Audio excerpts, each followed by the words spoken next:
प्रेक्षकांनो, तुम्हा सगळ्यांना आषाढी एकादशीच्या खूप खूप शुभेच्छा. आपण बघतोय विसरू नको तू मलाचा आजचा म्हणजेच 25 जुलैचा इंटरेस्टिंग असा एपिसोड. एपिसोडच्या सुरुवातीला इकडे नल्लू आत्याने फोन तर लावलाय बयोला आणि आता विचारते, काय करू गो ह्याचा मी? तोंडात काळं फासू का गाढवावरून धिंड काढू याची? असे प्रश्न विचारते. आता बयोचा चेहरा बघा कसा झालाय तिथे.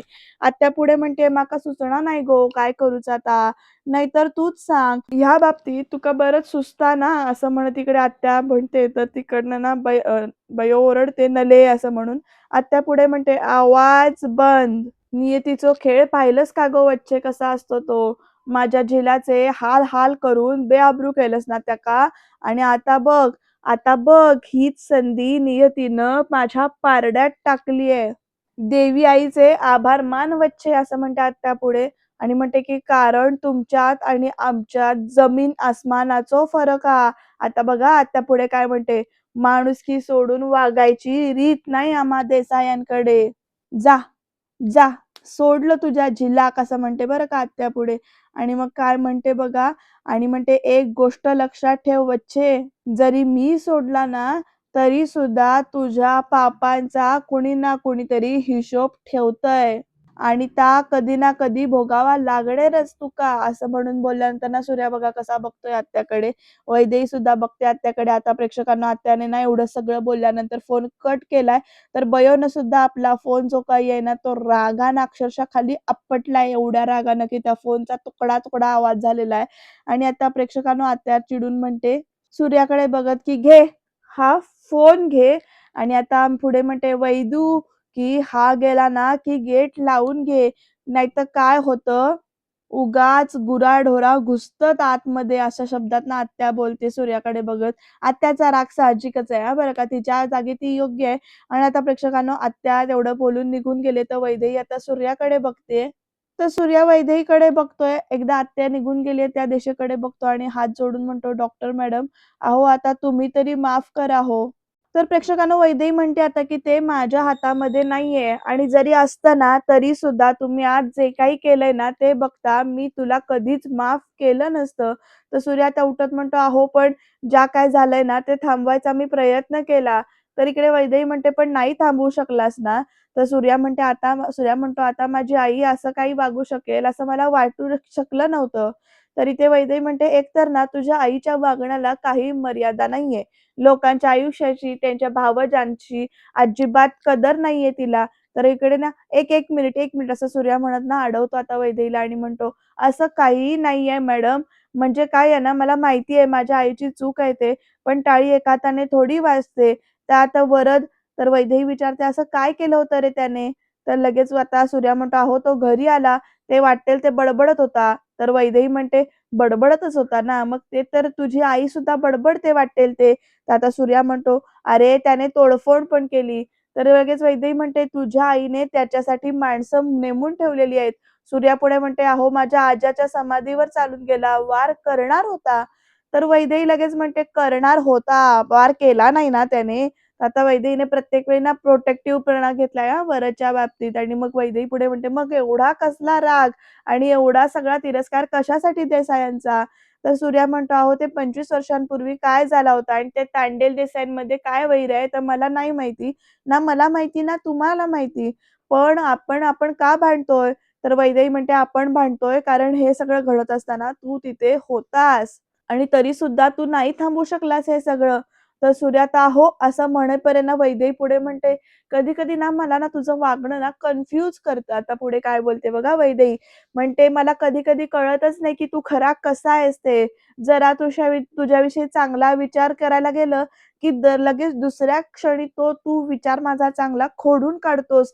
तुझ्याशी चांगलं मत बनत असतं ते खोडून टाकतोस आणि मग ना भयानक काहीतरी वागतोस. बास झालं आता." असं म्हणते वैदेही. आणि पुढे म्हणते, "अजून किती वेळा तू सॉरी म्हणणार आहेस आणि मी अजून किती वेळा तुला माफ करायचंय? मला नाही वाटत की आपल्यामध्ये कधी मैत्री होऊ शकेल." असं वैदेही ठामपणे इथे सांगते. आणि सूर्या मात्र, "मॅडम प्लीज" असं म्हणत असतो. तर वैदेही म्हणते, "नाही सूर्या, यापुढे आपण एकमेकांसमोर न आलेलंच बरं आहे." असं ठामपणे त्या वैदेहीने सांगितले बरं का प्रेक्षकांनो. आणि आता वैदेहीला आठवतंय सूर्या गेल्यानंतर की कसं तो बोलायला आला होता. कसं त्याने हातावर म्हणजे गुडघ्यावर बसून माफी वगैरे मागितली आणि प्रेक्षकांनो इकडे सूर्याला सुद्धा तेच आठवतंय, की वैदेहीनं कसं म्हटलं असतं, की "यापुढे मला तुझ्याशी मैत्री करायची नाहीये. मला तुझं तोंड दाखवू नकोस. आपण भेटायचं नाहीये." या सगळ्या गोष्टी इथे सूर्याला आठवतायत त्याच-त्याच परत-परत. अजून किती वेळा सॉरी म्हणायचंय आणि मी तुला किती वेळा माफ करायचंय असं जे वैदेही बोललेली असते ते आठवतं. आणि हे पण आठवतं, की मला नाही वाटत, की आपल्यात कधी मैत्री होईल असं म्हटलेलं. यापुढे आपण एकमेकांसमोर न आलेलंच बरं या शब्दामध्ये वैदेहीने सांगितलेलं असतं. तर सूर्या ना फॅक्टरीमध्ये तिथेच इंडस्ट्रीमध्ये बसून आहे आणि मग तो काय करतोय, तो विचार करतोय आणि एकदा ना फोन लावूया का असं म्हणून फोन लावतो बरं का प्रेक्षकांनो तो सूर्या. आता अर्थातच वैदेहीला फोन लावलाय, पण वैदेही फोन उचलेल का नाही ते आपल्याला बघायचंय. तुम्ही एपिसोड शेवटपर्यंत बघत राहा. वैदेहीचा सुद्धा इकडे फोन वाजलेला आहे. तर वैदेही एकदा त्या फोनकडे बघते, विचारात हरवते 2 मिनिटासाठी. फोन उचलत मात्र नाही आणि तशीच सायलेंट करून ना ती अशी गप्प बसते. पण सूर्या पण तिकडे फोन लावतोय. वैदेही फोन उचलत नाहीये. याच्यावरनं कळतंय, की दोघांच्यामध्ये अजून किती गैरसमज झाला, किती मोठं वादळ आलेलं आहे ते. कारण आत्ताच त्या पहिल्या वादळातून वर येत होते, तोपर्यंत दुसरं वादळ चालू झालं. आता तेवढ्यात प्रेक्षकांनो ना इथे वैदेहीच्या बद्दलच सूर्या इथे विचार करतोय. तर वैदेहीचं लक्ष गेलंय त्या गेटकडे, जे गेट हलतंय वाऱ्याने. त्यामुळे वैदेही आता छत्री घेते आणि ते गेट बंद करायला येते. प्रेक्षकांनो तेवढ्यामध्ये ना वैदेहीचं लक्ष खाली कशाकडे तरी पडलेलं दिसतं. तर वैदेहीला तिथे काय दिसतंय बघा, वैदेहीला दिसतंय ते म्हणजे सूर्याचं तिथे पडलेलं घड्याळ. ती ते घड्याळ जे काही आहे ते आपल्या हातामध्ये घेते, बघते ते घड्याळ आणि तिला आठवतं, की जेव्हा वरदने सूर्याला मारलेलं असतं, तेव्हा वरदच्या मारामुळे सूर्याच्या हातातून ते घड्याळ पडून खाली पडलेलं असतं तिथे जमिनीवर. तर वैदेहीनं ते घड्याळ उचललंय. वाजणारं गेट जे काही आहे वाऱ्यानं हलणारं ते गेट बंद केलं आणि ती परत आपल्या इकडे खोलीकडे, घराकडे जायला निघालीये. पण प्रेक्षकांनो आता पुढे काय घडणार? वैदेही परत सगळं विसरून सूर्याशी बोलायला जाईल का? काय वाटतं नेमकं तुम्हाला? कशी स्टोरी पुढे रंगत जाणार आहे ते बघूया आपण. तर प्रेक्षकांनो आता इकडे ना रात्रीची वेळ झालेली आहे. सूर्य आता घरामध्ये येतोय, तर घरामध्ये वेगळंच काहीतरी दिसतंय चित्र. बयो इथे डोक्याला हात लावून ना बसलेली आहे खुर्ची हलवत आणि सुधाकर सुद्धा डोक्यावर हात मारून घेत तिथे उभा आहे. आता सूर्या हळू घरामध्ये येतोय, तर घराचा जो काही पसारा झालाय ना, तो फार डेंजर झालाय बरं का. खूप पसारा ती बयो बसलेली आहे आणि सुधाकर तिकडेच फेऱ्या मारतोय. सूर्या बघा कसा बघतोय, आता चिंगळी सुद्धा उठून उभी राहिली आहे बरं का. म्हणजे चिंगळीचं आणि सुधाकरचं ठरलेलं आहे कसं की सूर्याला मागे खेचायचं आणि कशी ती जागा आपण मिळवायची.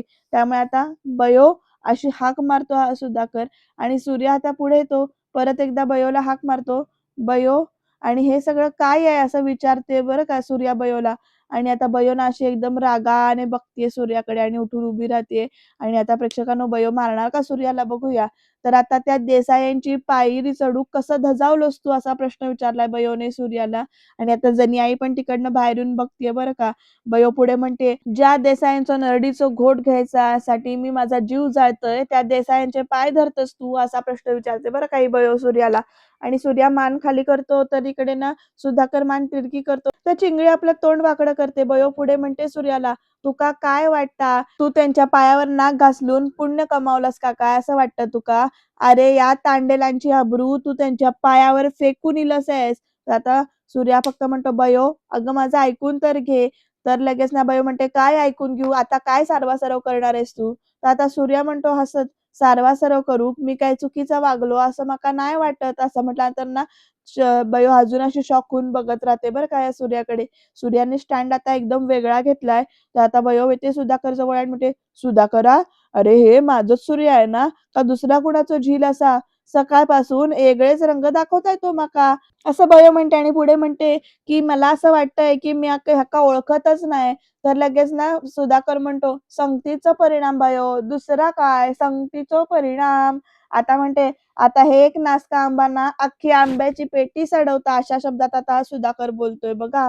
आणि मग एकदम म्हणतो, "आणि मी कुणाबद्दल बोलतोय हे तुका कळलं ना?" म्हणजे लगेच ना इकडे बोलतोय कुणाबद्दल तर भाईंबद्दल बोलतोय. तर एवढं ऐकल्यानंतर सगळे इकडे-तिकडे बघायला लागतात. तर तेवढ्यात जनी आई म्हणते, "नाव घेऊन बोल तू सुधाकरा." आता सुधाकर बघा कसा बघतोय जनी आईकडे आणि बयो सुद्धा. जनी आई म्हणते, "काय झाला? हिम्मत नाही नाव घेऊन बोलायची.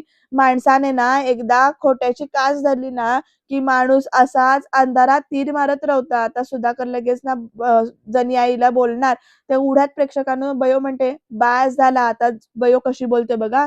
"याच घराचं तुणतुणं वाजवून तू आणि त्या पेडणेकरांन माझ्या झिलाक फितवलास."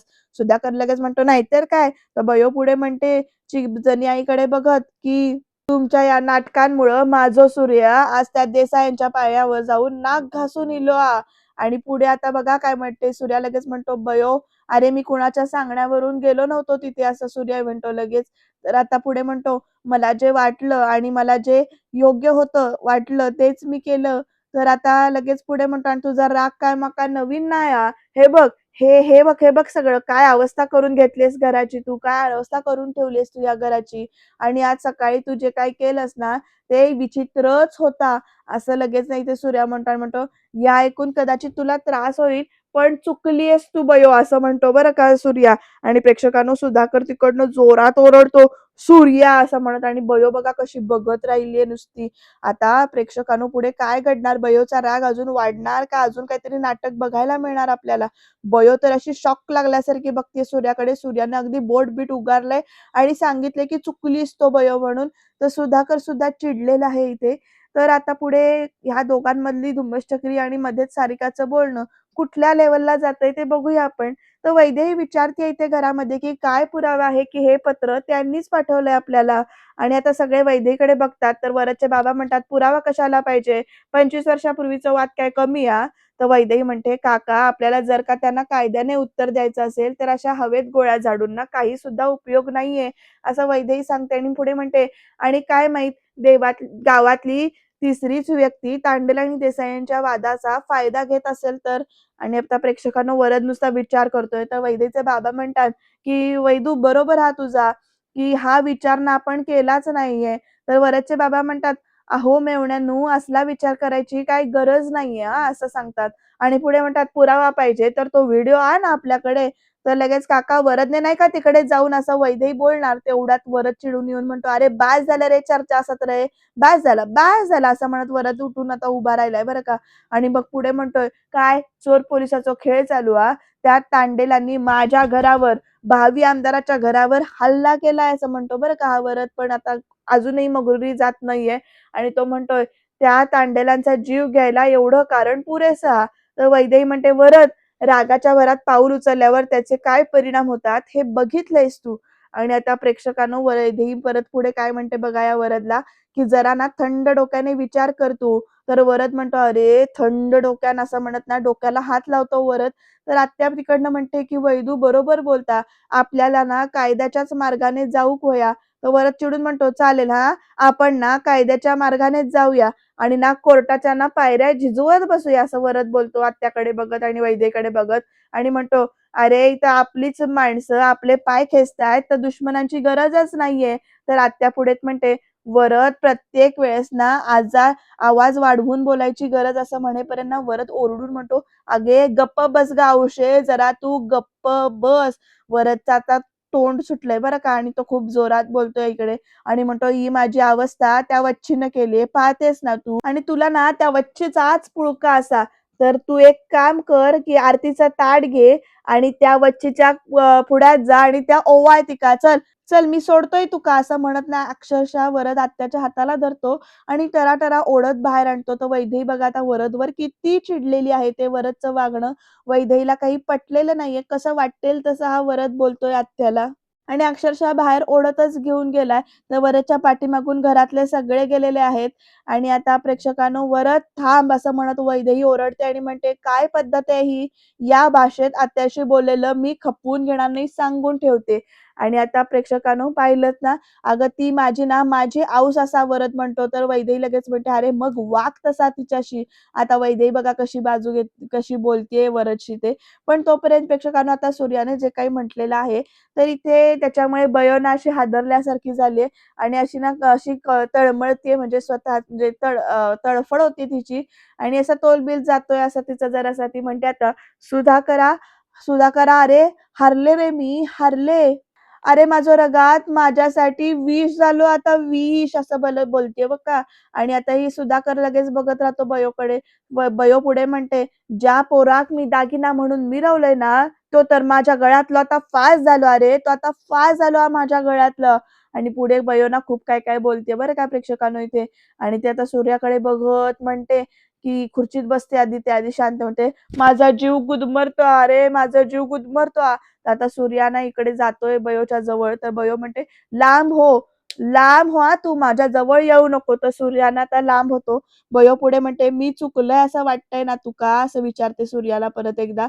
आणि उठत आता म्हणते, "खरा, तुझं प्रत्येक हट्ट, तुझं जे काही प्रत्येक जो काही हुकूम जो काही मानून मी पूर्ण केला, तो माझा चुकला. तुझे सगळे हट्ट पुरवले ते माझं चुकला." असं म्हणते. आणि प्रेक्षकांनो परत एकदा इथे म्हणते, की तुका साधा खर्चटला ना, तर आकाश पाताळ एक केला, ते चुकलं माझा. तू निवडलेली प्रत्येक वाट, त्यावरचे काटे कुटे आधी माझ्या पायाने तुडवले, हे चुकलाच माझा. इतकं इमोशनल बोलते बरं का ही बयो आता. आणि आता प्रेक्षकांनो सारिका कशाला गप्प बसेल? ती आता म्हणते ती सारिका, "दादा, अरे या घरामध्ये धाकटं जरी मी असेल, तरी लाड ना तिने तुझेच जास्त केले. तो काय हा दिवस बघायला?" म्हणजे बघा ही चिंगळीसुद्धा आगीत कसे तेल उठते. आणि लगेच सुधाकर म्हणतो, "तू कसलं वंशाचं दिवो? जन्म देणाऱ्या आयशीचं आयुष्य अंधारात नेतं." असं सुधाकर म्हणतो. आणि चिंगळी सुद्धा त्याला दुजोरा देते. पण प्रेक्षकांनो तिकडनं जनी आई म्हणतीये, "सुधाकरा, जिभेक ना थारो दे तुझ्या." असं म्हणत जनी आई बोलते आता सुधाकरशी. आणि मग पुढे म्हणते, "तो ऐकून घेता म्हणून काय पण बोलतास तू काय का? आ? आणि काय तुला काय वाटलं? त्याचा काय पण चुकलेला नाहीये." असं आता जनी आई पाठिंबा देते बरं का. आणि आता प्रेक्षकांनो 25 वर्ष ज्या दलदलीत तुम्ही हात-पाय मारताच ना, ती उपसायचा प्रयत्न करताय तो. काय चुकलेला नाही त्याचा. तर प्रेक्षकांनो हे सगळं आता ऐकतीये जनी आईचं म्हणणं जे काही आहे ते बयो पण आणि तिथे असलेले सगळेच जण. ही सारिका आणि मामा मात्र एकमेकाला लूक द्यायला कमी करत नाहीयेत. कसे लूक देतायत बघा तुम्ही. बयो आता ओरडते आणि म्हणते, "म्हातारे." आता बयो बघा पुढे म्हातारीला म्हणजे जनी आईला काय म्हणते बघा, "होय, माझ्या रक्ताचा विषय चाललो हा." अगदी हे बोट-बीट दाखवून बोलते आणि म्हणते, "उपऱ्याने भाकरी भाजायचं काम नाही." असं म्हणते बरं का ही जनी आईला सुद्धा बयो. आणि पुढे बोलते, "आमच्या औशीन केलेल्या उपकारांवर ना आणि मी फेकलेल्या तुकड्यांवरती तू जगतस हे लक्षात ठेव." आज बघा या बयोला किती येते. बयो पुढे म्हणते, "आता या वयात निर्वासिताचं जीणं झेपणार नाही हां तुका." अगदी तिचं म्हणजे अशी हे काढलं नाही बयोनं. "इल्या लक्षात." असं म्हणते. तर ना जनी आई ना रडत, रडत, रडत जाते आतमध्ये. तर आता जनी आईच्या पाठीमागून इकडे सूर्या जात असतो. "जनी आई, जनी आई थांब अगं." तर लगेच बयो सूर्याला अडवते आणि म्हणते, "ए थांब सूर्या, दया इली तिची तुका?" असं विचारते बरं का ही. आणि मग पुढे म्हणते, "मी सोडून सगळ्यांची तुका काळजी असा." असं म्हणते बरं का. "सुधाकरा, संपलंय रे सगळं आता. सुधाकरा, संपलंय रे सगळं. त्या देसायांमुळं आधी मी पोरकी झाले होते. आता त्या देसायांमुळं आजच्या या दिवशी मी वांजोटी सुद्धा झाले." असं बयो एकदम चिडून म्हणते, पोटतिडकीनं म्हणते, "कसला टोकाचा विचार केला या बयोनं. अजब शास्त्र आहे बरं का या बयोचं." तर सूर्या फक्त "बयो" असं म्हणतो तेवढंच. आणि प्रेक्षकांनो आता बघा बयो ना तिकडनं रागानं निघून जाते. तर "बयो, बयो अगं काय बोलतेस तू?" असं म्हणत ना सूर्या जात असतो. तर चिंगळी म्हणते त्याला अडवून, "झालं समाधान? तुझ्यामुळे जर का बायोक काय झालं ना, तर तुका मी माफ नाही करणार." असं म्हणत धमकी दिली बरं का या चिंगळीने सुद्धा या सूर्याला. आणि सूर्या रागाने त्या पिलरवर हात मारून घेतोय आपला. म्हणजे इकडे आता वैदेही चिडली आहे आणि इकडे बयो सुद्धा या चिडून बसली आहे सूर्यावर. दोन्ही बाजूनं अडचणीत सापडलेला आहे. आणि सूर्य आता तसा नुसता विचार करत सुन्नपणे उभा आहे तिकडे. तरी ते वैदेही म्हणते आता वरदला, "सतत अरेरावी करून बोलणं बास झालं आता." आणि मग पुढे म्हणते, "आत्ते जरी असली ना, तरी मला ती आई समान आहे." तर वरद म्हणतो, "मी कसा वागायचा, कसा बोलायचा, हे तुझ्याकडून शिकायचं का मी?" तर वैदेही म्हणते, "शिकावं लागेल तुला हे माझ्याकडून." आणि म्हणते, "बाहेर तू तुझ्या मित्रांबरोबर कसा वागतोस याच्याशी मला काही एक देणं-घेणं नाहीये. पण आत्याच्या बाबतीत तुला हे सगळं शिकावंच लागेल." असं त्या ठामपणे म्हणते. तर वरद लगेच म्हणतो, "काय चाललंय काय? इथे त्या तांडेलांचा विषय चालू होता ना?" असं विचारतो वरद. आणि मग पुढे कसा म्हणतो, "आणि हे मूल्य शिक्षणाचं वर्ग कधी चालू झाले?" तर आता सगळे ना इकडे वैदेही पण तोंड वाकडं करते. वरद म्हणत असतं, "येते मी." तर लगेच प्रेक्षकांनो वैदेही म्हणते, "माफी माग तिची." तर आत्या पण अशी शॉक लागल्यासारखी बघते बरं का वैदेहीकडे. आता वरद खरंच आत्याची माफी मागणार आईची आपल्या, की नेमकं काय करणार बघूया. वरद लगेच येतो, "काय?" तर वैदेही म्हणते, "सॉरी म्हण तिला." तर वैदू "अगं रवान द्या गं" असं आत्या म्हणत असते. तर वैदेही म्हणते, "अजिबात नाही हां." बाबा पण कसे बघतात बघा वैदेहीकडे. वैदेहीचा हा स्टँड मला आवडलाय.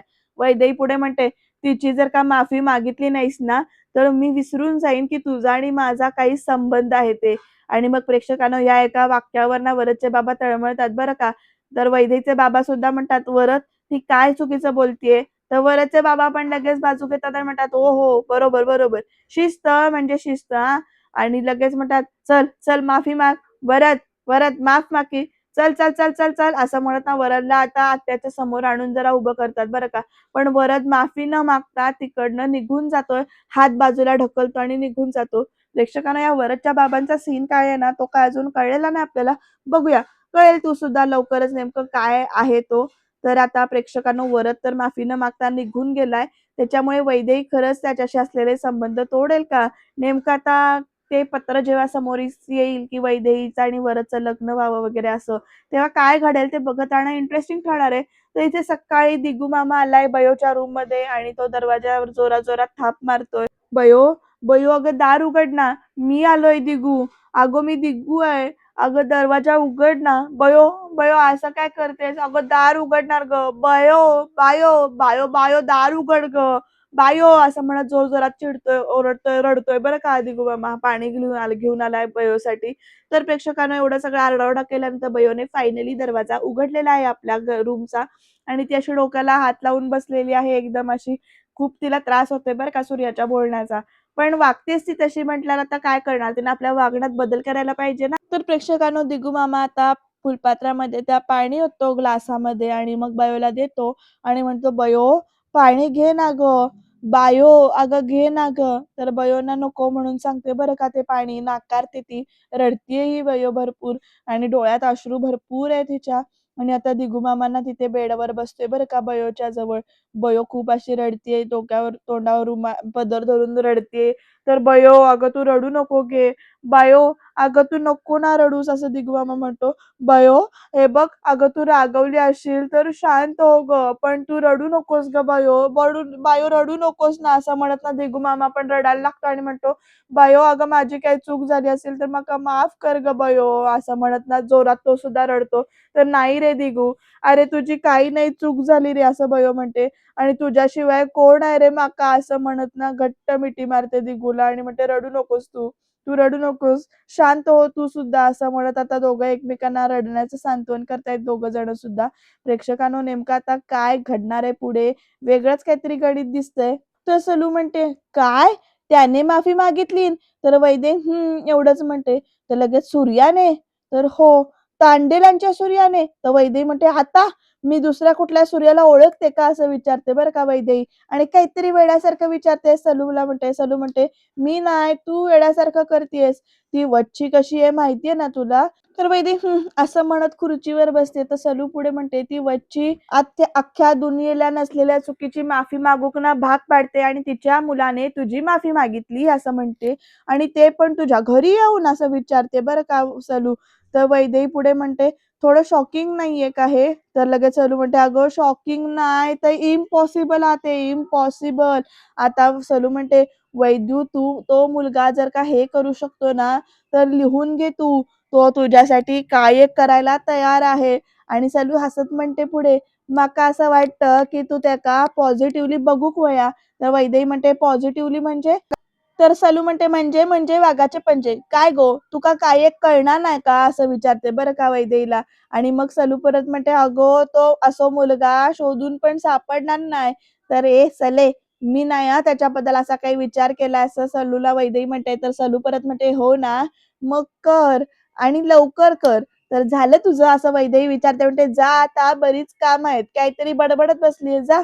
तर सलू म्हणते, "काय गे? तू पण ना खरंच." असं म्हणत सलू निघून गेले बरं का तिकडनं आणि ती निघून गेल्यानंतर मात्र वैदेही मनातल्या मनात म्हणते, "सुलेखा म्हणते त्यात ना तथ्य आहे." म्हणजे आता वैदेहीला सुलेखाचं म्हणणं पटलंय बरं का. पण प्रेक्षकांनो खरंच असं होईल का? काय वाटतंय? तर उद्याच्या भागामध्ये इकडे चिठ्ठीचं काहीतरी प्रकरण चालू आहे. कारण इकडे वैदेहीला चिठ्ठी सूर्या देतोय. पण प्रेक्षकांनो सूर्या सलूकडनं चिठ्ठी पाठवते आणि इकडे बयो मात्र सूर्याकडे परत कसलं तरी वचन मागतीये. नेमकं काय घडणार? ह्या दोघांचं नातं कसं फुलणार आणि ह्याच्यामध्ये कुठल्या अडथळे येणार हे बघत राहण्यासाठी तुम्हाला चॅनलला सबस्क्राईब करावं लागेल. कारण एक वेगवेगळे ट्विस्ट आता इथून पुढे यायला सुरू होणार आहेत आणि तुम्ही चॅनलला सबस्क्राईब करा. रिव्ह्यू शेवटपर्यंत बघा आणि छान-छान कमेंटसुद्धा करा जेणेकरून आम्हाला पुढचे रिव्ह्यूज द्यायला मोटिव्हेशन मिळेल आणि बघायला विसरू नको तू मला. धन्यवाद.